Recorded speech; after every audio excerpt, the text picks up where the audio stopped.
Good morning, Director. If you'll let me quickly summarize your opening statement this morning. You said in Volume 1 on the issue of conspiracy, the special counsel determined that the investigation did not establish that members of the Trump campaign conspired or coordinated with the Russian government in its election interference activities. And then in Volume 2, for reasons that you explained, the special counsel did not make a determination on whether there was an obstruction of justice crime committed by the president. Is that fair? Yes, sir. All right, now in explaining that special counsel did not make what you called a traditional prosecution or declination decision, the report on the bottom of page 2 of volume 2 reads as follows. The evidence we obtained about the president's actions and intent presents difficult issues that prevent us from conclusively determining that no criminal conduct occurred. Accordingly, while this report does not conclude that the president committed a crime, it also does not exonerate him. Now, I read that correctly? Yes. All right. Now, your report, and today you said at all times the special counsel team operated under, was guided by, and followed Justice Department policies and principles. So which DOJ policy or principle sets forth a legal standard that an investigated person is not exonerated if their innocence from criminal conduct is not conclusively determined?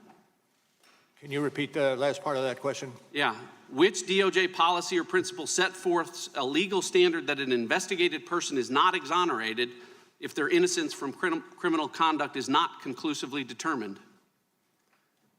Where does that language come from, Director? Where is the DOJ policy that says that? Can you, let me make it easier. Go ahead. Can you give me an example other than Donald Trump where the Justice Department determined that an investigated person was not exonerated because their innocence was not conclusively determined? I cannot, but this is a unique situation. Okay, well, you can't. Time is short. I've got 5 minutes. Let's just leave it at you can't find it because I'll tell you why. It doesn't exist. The special counsel's job, nowhere does it say that you were to conclusively determine Donald Trump's innocence or that the special counsel report should determine whether or not to exonerate him. It's not in any of the documents. It's not in your appointment order. It's not in the special counsel regulations. It's not in the OLC opinions. It's not in the Justice Manual, and it's not in the principles of federal prosecution. Nowhere do those words appear together because respectfully, Director, it was not the special counsel's job to conclusively determine Donald Trump's innocence or to exonerate him because the bedrock principle of our justice system is a presumption of innocence. It exists for everyone. Everyone is entitled to it, including sitting presidents. And because there is a presumption of innocence, prosecutors never, ever need to conclusively determine it. Now, Director, the special counsel applied this inverted burden of proof that I can't find and you said doesn't exist anywhere in the department policies, and you used it to write a report. And the very first line of your report, says, and as you read this morning, it authorizes the special counsel to provide the Attorney General with a confidential report explaining the prosecution or declination decisions reached by the special counsel. That's the very first word of your report, right? That's correct. Here's the problem, Director. The special counsel didn't do that.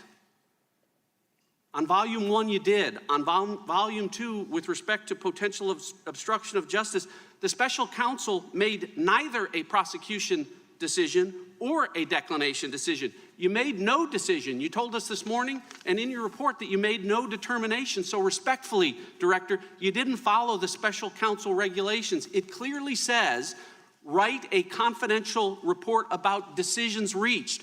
Nowhere in here does it say, write a report about decisions that weren't reached. You wrote 180 pages about decisions that weren't reached, about potential crimes that weren't charged or decided.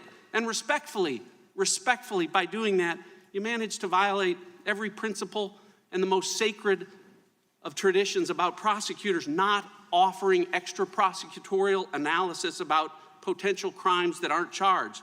So Americans need to know this as they listen to the Democrats and socialists on the other side of the aisle, as they do dramatic readings from this report, that Volume 2 of this report was not authorized under the law to be written.